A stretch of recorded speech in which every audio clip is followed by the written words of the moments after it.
अस्सलाम वालेकुम। आज मैंने बनाए हैं चने की दाल करेले। चने की दाल करेले बनाने की बहुत सारी डिफरेंट सी रेसिपीज़ हैं। एक दफ़ा आप लोग मेरे तरीके से भी ये रेसिपी ट्राई करके देखिएगा, इंशाअल्लाह ताला आपको ज़रूर पसंद आएगी। आप लोगों को मेरी रेसिपी अच्छे लगे तो मुझे अपना फ़ीडबैक ज़रूर दीजिएगा। अब मैं अपनी रेसिपी का स्टार्ट करती हूँ। इसके लिए मैंने 2 कप चने की दाल ली है। इसको अच्छी तरह से धो के मैंने 2 घंटे के लिए इसको सोक कर लिया था। अब मैं इसको बॉईल करूँगी। 1 टीस्पून सॉल्ट डाल के मैंने तकरीबन 25 टू 30 मिनट इसको बॉईल किया था।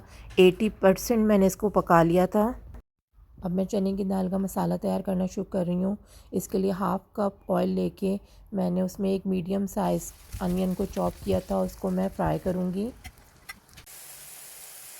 बघार के लिए हम जो मसाले यूज़ करेंगे उसमें मेथी दाना, कलौंजी, ज़ीरा, राई दाना, सौंफ, ये सब मैंने हाफ़ टी स्पून लिया है और तकरीबन 10 से 12 ये मेरे पास फ्रोज़न कड़ी पत्ते हैं, ये ऐड किए हैं। कोई भी सब्ज़ी और दाल अगर आप बनाएं तो इसमें ये बघार के मसाले यूज़ करें तो बहुत ही अच्छी खुशबू आती है। ये मेरी दादी ने मुझे तरीका बताया था तो मैं ज़रूर यूज़ करती हूँ। जब भी कोई ड्राई सब्ज़ी या दाल बनानी होती है तो उसमें मैं ये बघार के मसाले ऐड करती हूँ।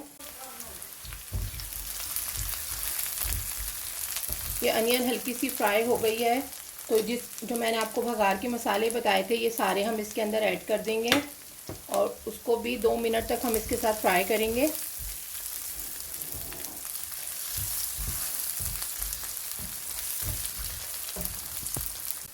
इसके साथ मैं 1 टेबल स्पून मैं जिंजर गार्लिक ऐड करूँगी और इसको फ्राई करेंगे।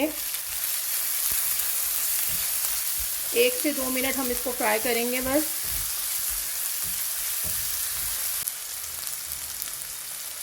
अब मैं इसके अंदर 2 मीडियम साइज़ के टमाटोज़ हैं जिनको मैंने बारीक बारीक कट कर लिया, मैं इसके अंदर ऐड कर दूंगी।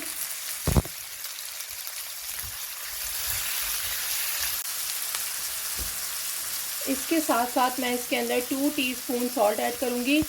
सॉल्ट पे आप अपने हिसाब से ऐड कीजिएगा क्योंकि करेलों में भी हमने सॉल्ट ऐड किया है और जब हमने दाल बॉईल की उस वक्त भी हमने सॉल्ट ऐड किया था।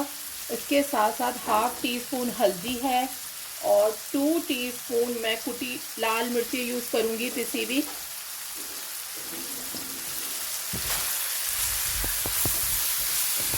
बहुत सिंपल से मसाले हैं लेकिन बहुत ही मज़ेदार ये चने की दाल करेले बनते हैं।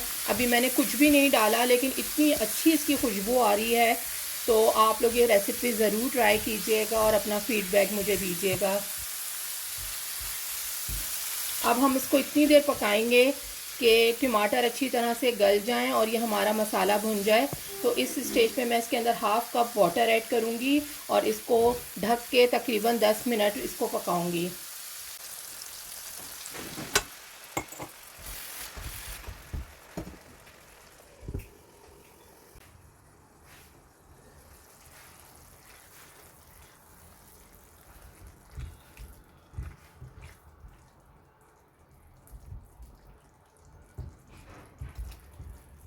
ये मसाला हमारा भुन चुका है। अब मैं इसके अंदर चने की दाल बॉईल हुई हुई और फ्राई हुए हुए करेले ऐड करूँगी।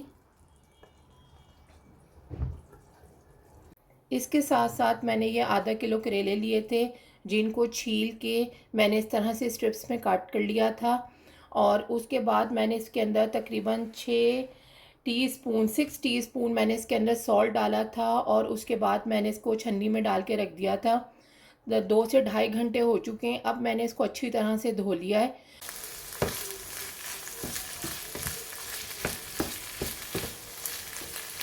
करेलों को हम हल्का सा फ्राई कर लेंगे कि इसके ऊपर हल्का सा ब्राउन कलर आ जाए, बहुत ज़्यादा इनको डार्क ब्राउन नहीं करना है।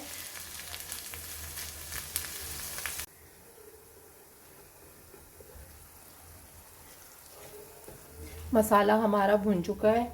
इसमें मैं ये जो फ्राई हुए हुए करेले हैं ये ऐड कर दूंगी।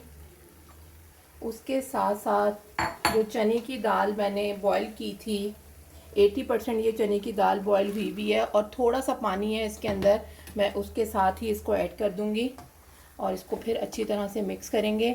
आपसे एक बार फिर मैं कहूँगी कि नमक का ज़रूर ख्याल रखिएगा, क्योंकि चने की दाल में भी हमने नमक डाला था, करेलों में भी नमक होता है और मसाले में भी। तो नमक पे ज़रूर आप ज़रा चेक करके डालिएगा। ऐसा ना हो कि करेलों में जो नमक डाला हुआ है और आपने सही से वॉश ना किए हो तो बहुत कड़वे हो जाएं। तो आप नमक पहले कम डाल लें, लेकिन बाद में फिर चेक करके ऐड कर लें। अब जो ये पानी नज़र आ रहा है, इतने ही पानी में हम इस दाल को तकरीबन 10 से 15 मिनट पकाएंगे, ताकि मसाले में ये दाल पक भी जाए अच्छी तरीके से और हमारे करेले भी गल जाएं। तो 10 से 15 मिनट बाद मैं आपको दिखाती हूँ। दाल पकते हुए तकरीबन 15 मिनट हो चुके हैं। चने की दाल और करेले सॉफ़्ट हो चुके हैं, ऑयल ऊपर आ गया है। तो अब मैं इसके अंदर 1 चमचा भर के मिक्स अचार ऐड कर रही हूँ। ये ऑप्शनल है, आपके पास कोई भी अचार हो वो आप इसके अंदर ऐड कर सकते हैं, इसका टेस्ट बहुत अच्छा आता है। उसके बाद मैं 10 मिनट के लिए इसको दम पे रखूँगी। माशाल्लाह मज़ेदार से चने की दाल करेले बिल्कुल तैयार हैं। आप लोग ये रेसिपी ज़रूर ट्राई कीजिएगा और अपनी दुआओं में मुझे याद रखिएगा।